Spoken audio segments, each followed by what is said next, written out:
Hi, good morning. My name is Mandeep Singh Bucher and I'm a career counselor.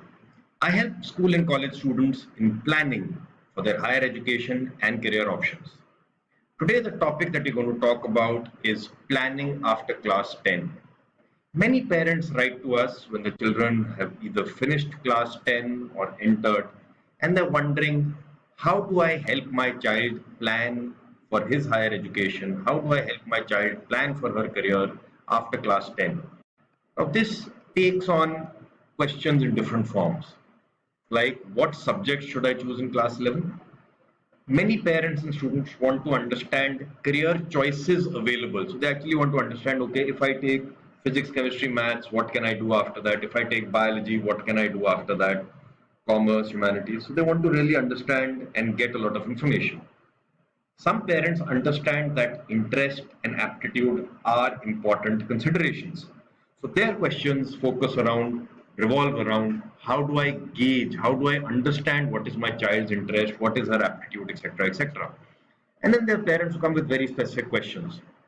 These are normally questions that revolve around a specific subject or a specific career option that they'd like to pick up.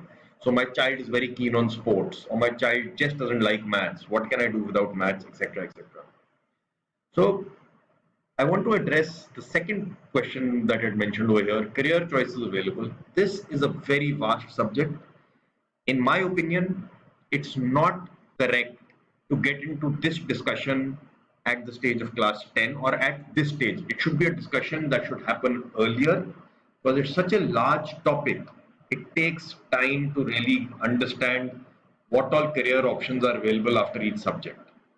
Don't do this just towards the end of class 10 when you have to decide what subjects to take in class 11.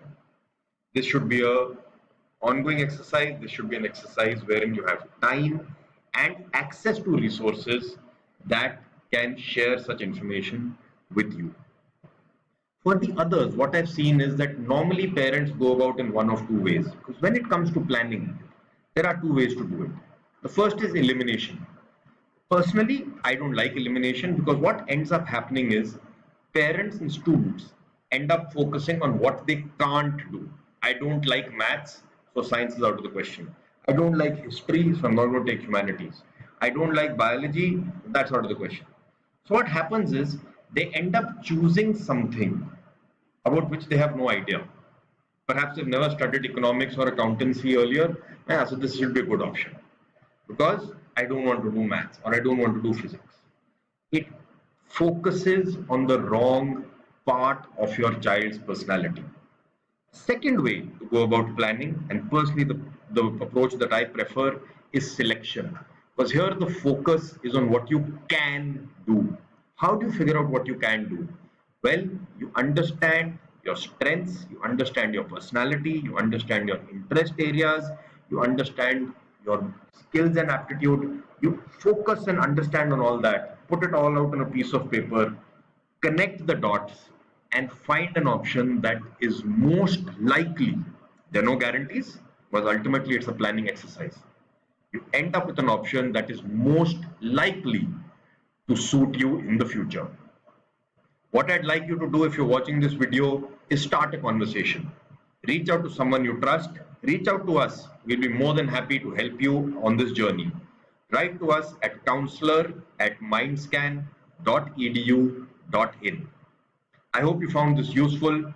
Thank you for watching. Have a nice day. Bye bye.